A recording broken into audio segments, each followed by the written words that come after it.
नमस्कार।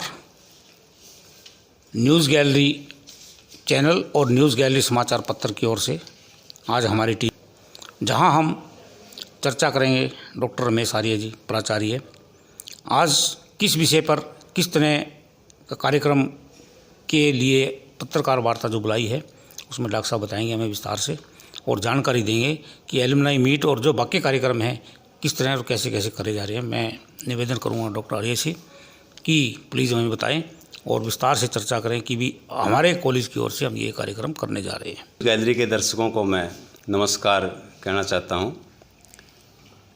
आज मुख्य रूप से जो प्रेस कॉन्फ्रेंस बुलाई है ये दीक्षांत समारोह के लिए बुलाई गई है।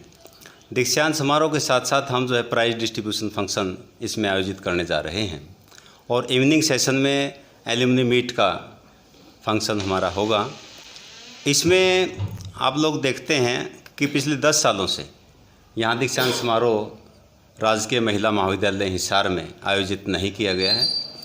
अब हम इस फंक्शन को कर रहे हैं और साथ में प्राइज डिस्ट्रीब्यूशन फंक्शन हमारा रहेगा जिसमें 475 विद्यार्थियों को हम जो है प्राइजेज वितरित कर रहे हैं। सर, प्राचीन समय से ही लड़कियों की शिक्षा को लेकर हमारी जो पीढ़ियों में रहा है, परिवारों में रहा है, चूँकि समय के अनुसार समय बदला, स्कूल कॉलेज महिलाओं के लिए, लड़कियों के लिए, बच्चियों के लिए खुले। अब बात रही पढ़ाई की, घरों में माहौल नहीं बनता। यहाँ कॉलेज की जो ख़ास तौर पे मैं बात करूँगा पुस्तकालय की, पुस्तकालय में कैसी व्यवस्था की गई है और बच्चियों के लिए पढ़ाई की वहाँ कैसे माहौल है, किस तरह की एक्टिविटीज़ वहाँ रहेगी और क्या सुविधाएँ दी हैं, कृपया इसके बारे में विस्तार से बताइए। कि जहाँ तक बात है, इसमें हमने एक तो रिसर्च सेंटर बनाया है। तो हमारे स्नातकोत्तर के विद्यार्थी हैं, चाहे वो एमकॉम के हों और चाहे वो एमए इंग्लिश के बच्चे हों, तो दोनों के लिए ही रिसर्च के संबंध में यहाँ पर सुविधाएं उपलब्ध रहेंगी।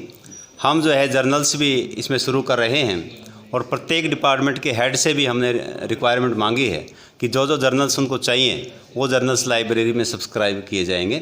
ऐसा हमने कार्य शुरू कर दिया है और कुछ जर्नल्स आने भी शुरू हो गए हैं। इसके साथ साथ मैं आपको बताना चाहूँगा कि अखंड भारत राष्ट्रीय पार्क हम जो है बनाने जा रहे हैं 2 एकड़ में। तो उसके लिए प्लानिंग के लिए भी MOU हम जो है करने जा रहे हैं। तो पूरी प्लानिंग, कंप्यूटराइज प्लानिंग हमें मिलेगी और उसके आधार पर हम जो है उस कार्य को आगे बढ़ाएंगे। अपने पार्क के बारे में बताया, उस पार्क में क्या विशेषताएं और बच्चियों को या जो आने वाले लोग हैं उनको क्या लाभ मिलेगा, क्या उसके अंदर हमें देखने को मिलेगा, शिक्षा के साथ या पौधारोपण के साथ क्या विशेषताएं पार्क में रहेंगी, उसके बारे में थोड़ा और बताएं। पार्क में एक्चुअली जो राष्ट्रीय पार्क हमारा बनेगा, इसका जो नाम हमने रखा है अखंड भारत राष्ट्रीय पार्क। तो यह पार्क पूर्ण रूप से जो भारत का मैप है उसके ऊपर आधारित है। एक किस्म से जो व्यक्ति पार्क में घूमने के लिए आएगा तो भारत को जानो, तो भारत को, पूरे भारत को जान सकेगा। पार्क के अंदर आकर के पूरे भारत को जानेगा। अब जम्मू कश्मीर है तो जम्मू कश्मीर को उसी तरह से दर्शाया जाएगा। तो वहाँ पर आप देखेंगे कुछ सेल्फी पॉइंट्स भी हम बनाएंगे। और जैसे मान लीजिए कि पंजाब में हम भगत सिंह को याद करेंगे या कोई विशेष पौधा वहाँ का है या कोई विशेष इंडस्ट्री है वो हम उसमें दर्शाएंगे। और बाउंड्रीज़ हम जो है, जैसे पंजाब की बाउंड्रीज़ होगी, हरियाणा की बाउंड्रीज़ होगी, पूरे भारत की बाउंड्रीज़ होंगी। तो इस प्रकार से जो है पूरा उसका ध्यान रखा जाएगा।